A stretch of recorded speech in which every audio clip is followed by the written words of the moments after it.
आदरणीय अभिभावकों, सम्मानित शिक्षक साथियों एवं प्यारे बच्चों, भारत के युवाओं, पिछले वीडियो में हमने इंडिया के एक रेनाउंड स्कूल की चर्चा की थी, RIMC देहरादून। आइए आज हम उसी प्रकार के कुछ अन्य स्कूलों की चर्चा करते हैं जिनकी जानकारी यदि हमारे ग्रामीण क्षेत्र में हो, यदि हमारे युवाओं को हो, यदि हमारे पेरेंट्स को हो, शिक्षकों को हो और बच्चों को हो, तो वो किस प्रकार से सेना में अफसर बनने के अपने सपने को पूरा कर सकते हैं। भारत सरकार अर्थात रक्षा मंत्रालय ने इस प्रकार का सेना में अफसर बनने का सपना रखने वाले बच्चों के लिए कुछ स्कूलों की स्थापना की हुई है, जहां पर क्लास 6 से ही उन बच्चों को सेना में अफसर में जो लीडरशिप क्वालिटीज होनी चाहिए उनको इनकलकेट किया जाता है और वो बच्चे निश्चित रूप से सेना में अफसर बनते हैं, चाहे वो कोई भी सेना हो, चाहे थल सेना हो, वायुसेना हो या नौसेना हो। तो यदि आपका भी या आपके किसी परिचित का सपना है भारत की तीनों सेनाओं में ऑफिसर बनने का, तो आपको इस स्कूल के बारे में जानकारी रखना बहुत ही आवश्यक है, क्योंकि कई बार केवल जानकारी के अभाव में अपॉर्चुनिटी हमारे हाथ से चली जाती है। आइए हम जानते हैं RMS के बारे में। RMS अर्थात राष्ट्रीय मिलिट्री स्कूल। राष्ट्रीय मिलिट्री स्कूल, जिन्हें पहले मिलिट्री स्कूल के नाम से भी जाना जाता था और उससे पहले इनकी स्थापना 1925 में king George royal Indian military school के नाम से जाना जाता था, परंतु बाद में धीरे धीरे कुछ परिवर्तन होते चले गए। इनका नाम मिलिट्री स्कूल पड़ा और 25 जून 2007 को इन स्कूलों का नाम रख दिया RMS राष्ट्रीय मिलिट्री स्कूल। ये इंडिया के रिनाउंड स्कूल्स हैं, डिफेंस फीडर स्कूल्स हैं, जो कि आर्मी, एयरफोर्स और नेवी तीनों सेनाओं को ऑफिसर्स प्रदान करते हैं। उनके लिए ऑफिसर्स की नर्सरी है ये।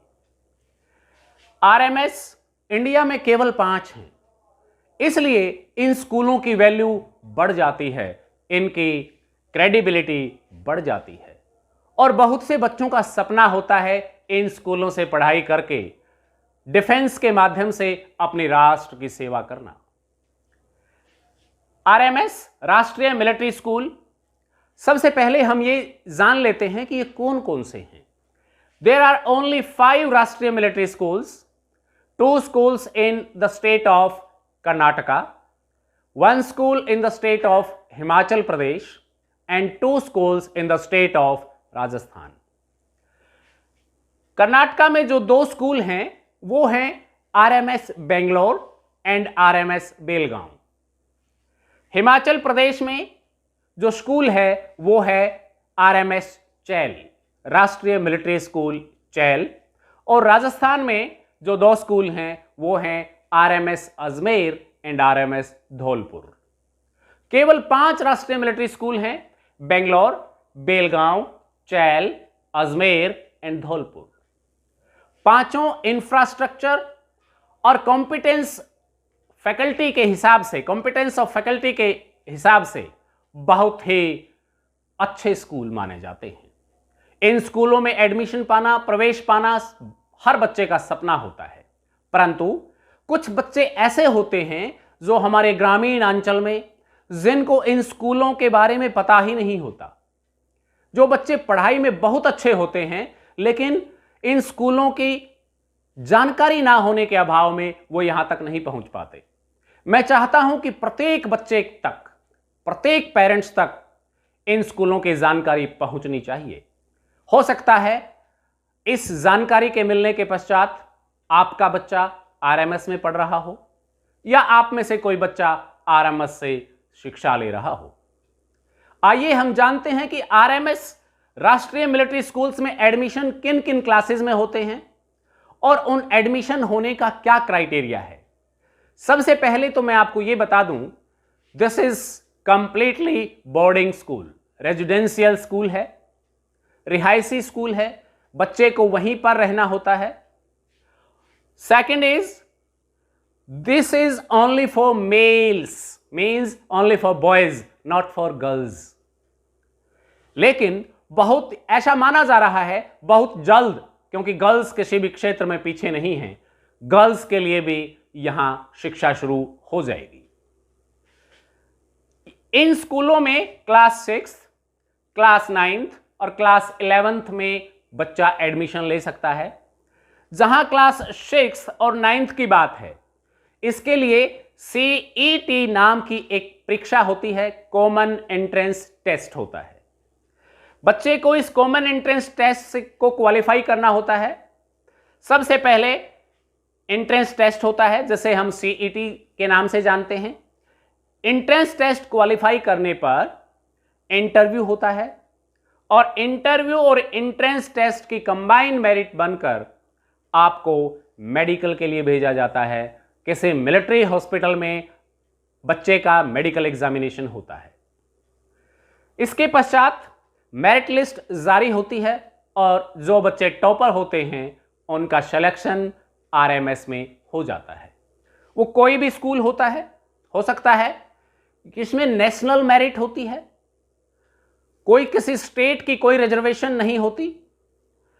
आइए अब हम बात करें कि क्लास 6 में एडमिशन के लिए एज लिमिट क्या है। क्लास 6 में एडमिशन के लिए एज लिमिट है, द बॉय और the child should be between 10 to 12 years. 10 से 12 वर्ष के बीच उसकी आयु होनी चाहिए। क्लास 9 के लिए 12 से 14 वर्ष। इन दोनों क्लासेस के एडमिशन के लिए, प्रवेश के लिए आपको CET कॉमन एंट्रेंस टेस्ट देना होगा। CET जो लगभग प्रतिवर्ष जनवरी या फरवरी माह में होता है, जिसके लिए विज्ञापन नवंबर माह में आते हैं। हालांकि अब की बार 2020 में RMS का जो विज्ञापन है, जो एडवर्टीजमेंट है, वो कोरोना की वजह से, कोविड क्राइसिस की वजह से एडवर्टाइज नहीं हो पाया। हो सकता है जल्द ही हो। यहां मैं आपको यह भी बताना चाहूंगा कि क्लास +1 में एडमिशन के लिए आपको किसी CET से गुजरना नहीं होगा, आपको कोई एंट्रेंस टेस्ट नहीं देना होगा। Your age should be 15 to 16 years and admission is taken on the basis of merit of class 10th। 10वीं कक्षा की मेरिट के आधार पर क्लास +1 में एडमिशन होता है। लेकिन इन स्कूलों में ये +1 क्लास कोई नई क्लास नहीं बनती। किसी वजह से जो सीटें वैकेंट हो जाती हैं, +1 में केवल उन्हीं सीटों के अगेंस्ट एडमिशन लिए जाते हैं। यहां इस बात को बताया जाना बहुत आवश्यक है। हां, यहां पर क्लास 6 बिल्कुल नई क्लास बनती है, जिसके लिए ऑलमोस्ट 90 सीट्स अवेलेबल हैं, 90 सीट्स, और यहां पर क्लास 9th में लगभग 20 सीट्स। इस प्रकार से इन सीटों के लिए 90, 20 और +1 में as per number of vacant seats और वैकेंसीज इन द स्कूल, उसके हिसाब से यहां एडमिशन होता है। और बहुत ही सुंदर मोटो इन स्कूल्स का, शीलम परम भूषणम। शीलम परम भूषणम ये स्कूल का मोटो है, अर्थात character is the highest virtue. शीलम परम भूषणम। इससे पहले इसका मोटो होता था प्ले द गेम। तो प्रत्येक स्कूल में, इस सिस्टम में कुछ चीजें चेंज होती रहती हैं। उन चेंजेस के लिए आप इसकी वेबसाइट, RMS राष्ट्रीय मिलिट्री स्कूल की वेबसाइट पर विजिट कर सकते हैं, वहां से लेटेस्ट अपडेट ले सकते हैं। एडवर्टीजमेंट के लिए भी आप CET कॉर्नर में जाकर वहां से इसकी एडवर्टीजमेंट देख सकते हैं। इसका एंट्रेंस टेस्ट RIMC की तरह से सब्जेक्टिव मोड में नहीं होता। It's entrance test is MCQ based, OMR based, optical mark reader based. MCQ based exam होता है। अगर हम क्लास 6 की बात करें तो उसमें English, mathematics, GK and general intelligence के क्वेश्चन पूछे जाते हैं। अगर कोई बच्चा क्लास 5th तक उसने अपना सिलेबस अच्छे से किया है इंग्लिश के साथ, तो वो बच्चा इस परीक्षा को आसानी से पास कर सकता है। परंतु आपको एक प्रेपरेशन करनी होगी, आपको एक गोल लेकर चलना होगा और इसके सिलेबस के अनुसार आपको एक अच्छी प्रैक्टिस करनी ही होगी। क्लास 9th के लिए इन 4 सब्जेक्ट्स के अलावा इंग्लिश, मैथमेटिक्स, इसके अलावा जीके, हिंदी, एसएस और साइंस एंड टेक्नोलॉजी के विषय भी जुड़ जाते हैं, जिससे अलग अलग संख्या में क्वेश्चंस पूछे जाते हैं। उसमें 8th क्लास तक का सीबीएसई का जो सिलेबस है वो पूछा जाता है। अगर किसी बच्चे ने 8th क्लास तक का सिलेबस अच्छे से किया हुआ है, समझ के साथ किया हुआ है, कॉन्सेप्चुअली अंडरस्टैंड करके किया हुआ है, वो बच्चा इस परीक्षा को पास कर सकता है। अगर हम बात करें यहां की रिजर्वेशन की, यहां पर आरआईएमसी में जैसा कि मैंने बताया था, there is no reservation at all, but in case of राष्ट्रीय मिलिट्री स्कूल्स, ये जो 5 राष्ट्रीय मिलिट्री स्कूल्स हैं, यहां पर रिजर्वेशन है। एक्चुअली शुरू में इन स्कूलों की स्थापना डिफेंस ऑफिसर्स और डिफेंस पर्सनल्स के बच्चों के लिए ही की गई थी, परंतु बाद में कुछ सीटें सिविलियंस के लिए भी यहां पर आरक्षित कर दी गई। अगर हम इसकी रिजर्वेशन की बात करें तो 70% seats are reserved for JCO और OR ranks of defence personnel. Defence के इन ऑफिसर्स के लिए, बच्चों के लिए आरक्षित हैं 70% सीट। हालांकि रिजर्वेशन विद इन रिजर्वेशन यहां भी रहेगा, मींस इनमें से 15% seats are reserved for scheduled caste students and 7.5% seats are reserved for scheduled tribe students. 30% seats are reserved for defense officers and civilians. इसलिए यहां पर सिविलियंस बच्चों के लिए बहुत कम सीटें हैं, जिसके लिए मेरिट भी हाई जाती है और बच्चों को अच्छी प्रेपरेशन करनी पड़ती है। लेकिन इसका अर्थ यह नहीं है कि सिविलियन बच्चे क्वालिफाई नहीं कर सकते। उनके लिए जो सीट्स रिजर्व्ड हैं वहां पर तो उनको ही जाना है।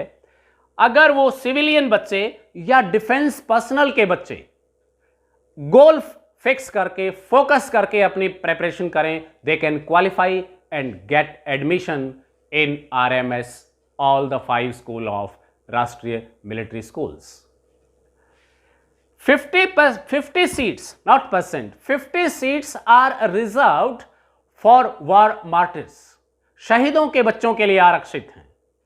यदि आप अपने आसपास में किसी डिफेंस पर्सन को जानते हो या फिर किसी वॉर विक्टिम को जानते हो, वॉर मार्टिर्स को जानते हो, उनके बच्चों को आप ये जानकारी अवश्य दें कि उनके लिए इस प्रकार की व्यवस्था भारत सरकार ने, रक्षा मंत्रालय ने कर रखी है। Because these schools are run by Ministry of Defense, Government of India. यहां पर अगर हम फीस की बात करें तो इस प्रकार के इंफ्रास्ट्रक्चर और पढ़ाई वाले स्कूलों में फीस लाखों में ले जाती है, परंतु चूंकि ये डिफेंस फीडर स्कूल्स हैं, डिफेंस पर्सनल्स के बच्चों के लिए हैं और कुछ सिविलियंस के लिए भी हैं, यहां की फीस नॉमिनल सी है। यहां की फीस उतनी ही फीस है जितनी आप एलकेजी, यूकेजी में यहां आसपास के किसी पब्लिक स्कूल में दे देते हैं, उससे भी कम। अगर हम प्रेजेंट फीस की बात करें तो यहां डिफेंस सोल्जर्स जो हैं उनके बच्चों के लिए सबसे कम fees 12,000 rupees per year, 12,000 rupees per year, जिसमें रहना, खाना, वहां के यूनिफॉर्म्स, बुक्स, पढ़ाई सब कुछ आ जाता है, कुछ भी नहीं है। सिविलियंस के लिए यह फीस अराउंड 50,000 है और जो जेसीओ और ओआर रैंक्स के जो ऑफिसर्स हैं उनके लिए रेस्पेक्टिवली 32,000 और 18,000 पर ईयर पर एनम ये फीस ली जाती है। फीस की कोई बात नहीं है, फीस के बारे में हमें नहीं सोचना है कि फीस क्या है। इतनी फीस कोई भी डिफेंस पर्सनल, कोई भी सिविलियन पे कर सकता है। जब उसके बच्चे को इतनी बड़ी अपॉर्चुनिटी मिल रही है तो ये नॉमिनल सी फीस जो केवल खाने की फीस है, एनीबडी कैन पे। इसलिए इन स्कूलों का सपना आप ले सकते हैं, इनके लिए स्पेसिफिक आप प्रेपरेशन कर सकते हैं, अपने सिलेबस को ध्यान से पढ़ सकते हैं और इन स्कूल के लिए होने वाले कॉमन एंट्रेंस एग्जाम में, कॉमन एंट्रेंस टेस्ट CET में आप बैठ सकते हैं, अपीयर हो सकते हैं और क्वालिफाई कर सकते हैं। यहां पर जो सिलेबस में आप सब्जेक्ट पढ़ते हैं उन्हीं सब्जेक्ट से क्वेश्चंस पूछे जाते हैं। उदाहरण के तौर पर आप RMS की साइट पर विजिट करके लास्ट ईयर्स के क्वेश्चन पेपर्स डाउनलोड कर सकते हैं। एक क्वेश्चन पेपर को आप देख सकते हैं, किसी टीचर या अपने पेरेंट्स के पास बैठकर उसको सोल्व कर सकते हैं। आपको पता लग जाएगा किस प्रकार के क्वेश्चंस पूछे जाते हैं। इसका प्रोस्पेक्टस आप किसी भी राष्ट्रीय मिलिट्री स्कूल, कहीं के भी राष्ट्रीय मिलिट्री स्कूल से बाई पोस्ट मंगवा सकते हैं, बाई हैंड वहां से ले सकते हैं, जिसकी कीमत लगभग जनरल कैटेगरी के लिए 600 रुपीज़ होगी, SC ST के लिए ये कम होती है, अराउंड 350। वहाँ से आप प्रोस्पेक्टस लेकर इस फॉर्म को अप्लाई कर सकते हैं। अप्लाई करने के बाद आपको एग्ज़ाम की डेट मिलेगी और उस डेट पर आप उस एग्ज़ाम में अपीयर होकर अपने सपने को पूरा कर सकते हैं।